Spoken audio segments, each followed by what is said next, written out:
जी, इस वक्त हम Pakistan society of North Texas Aamir Ali Rupani जो कि लॉन्ग टर्म मेंबर है Pakistan society of North Texas के, और जहाँ पे बहुत ज़्यादा जो है ना वेल नोन है, वेल फेमस हैं, और जहाँ पे बहुत ज़्यादा इन्फ्लुएंस रखते हैं जहाँ की पॉलिटिक्स के अंदर भी और जहाँ की लाइफ के अंदर भी।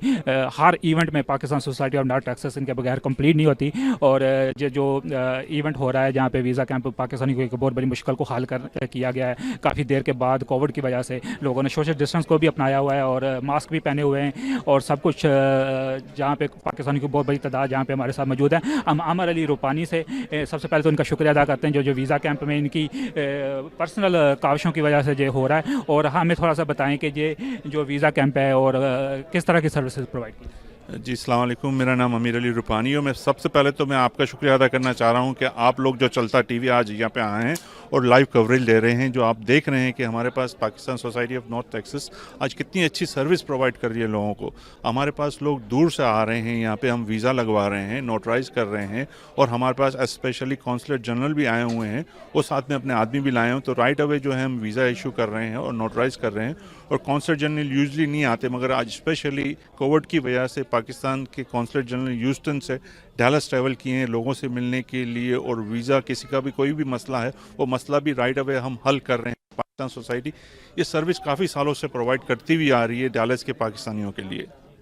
आपकी पर्सनल, हमें लग रहा है कि आपकी पर्सनल काविशों की वजह से, क्योंकि ये जो कोविड की वजह से पाकिस्तानी बहुत ज़्यादा वेट कर रहे थे खासतौर पे डैलस में, और ह्यूस्टन जाना 5 आवर्स उनके लिए बहुत मुश्किल, इतनी ज़्यादा रिक्वायरमेंट्स होती है। तो क्या आप फील करते हैं कि कितना आपको कैसा लग रहा है ये? नहीं, ख्वाहिशें तो ये सब वॉलंटियर्स जो हैं बेचारे वो मेहनत कर रहे हैं। हम लोगों तो आके खड़े रह गए। वॉलंटियर्स जो हैं इनके पीछे रात दिन मेहनत करके इतने लोगों को जमा किया है। ये हमने आज रिकॉर्ड ब्रेक किया हुआ है डैलस के अंदर।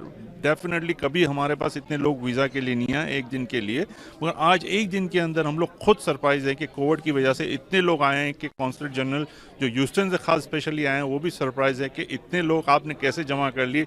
ये सब हमारे वॉलंटियर्स की जो काविशों और मेहनत का नतीजा है कि आज जो हम ये करके दिखा रहे हैं लोगों को कि देखें पाकिस्तान सोसाइटी क्या कर सकती है डैलस के अंदर। तो इसके अलावा आप थोड़ा सा बताएं कि काफ़ी इवेंट्स हो Pakistan society of North Texas के रुके हुए हैं और कोविड की वजह से, तो क्या आप उन इवेंट्स को किस तरीके से जो है ना वो जारी और सारी रखेंगे? नहीं, पाकिस्तान सोसाइटी ऑफ टेक्सास हैं हम जो लोगों को कोविड जब शुरू हुआ तो हम लोगों ने लोगों को अनाज, हमने कोविड के इंजेक्शन लगाए, इंजेक्शन तो नहीं कह सकते, कोविड के टेस्टेड किए हुए हैं। और डेफिनेटली हम लोग जो हैं हमारे प्रोग्राम सब रुके हुए हैं, मगर नेक्स्ट ईयर इंशाअल्लाह अल्लाह का साथ रहा तो अगर ये कोविड चला गया नेक्स्ट ईयर तो इंशाअल्लाह नेक्स्ट ईयर हम जो है मार्च के अंदर जो इंशाअल्लाह पाकिस्तान सोसाइटी एक बड़ा इवेंट करेगी डैलस के अंदर। पाकिस्तानी डे जो रुका हुआ है, जो पाकिस्तानी को एक्साइटमेंट होती है और ख़ासतौर पे डैलस का देखने वाला होता है, तो ये अब क्या आपकी प्लानिंग है? उसको हम अगस्त में लेके जाएंगे इंशाल्लाह। अगर अगस्त में अगर सब कुछ सही रहा, अगर कोविड सही रहा तो अगस्त 2021 के अंदर we definitely will make it happen. जी, बहुत बहुत शुक्रिया आपका रूपानी साहब, चलता टीवी से बात। नहीं, बहुत बहुत शुक्रिया आपका कि आप लोग यहाँ पे आए और आपका वक्त निकाला और यहाँ पे हमारे को लाइव कवरेज दे रहे हैं आप। Thank you very much. Thank you.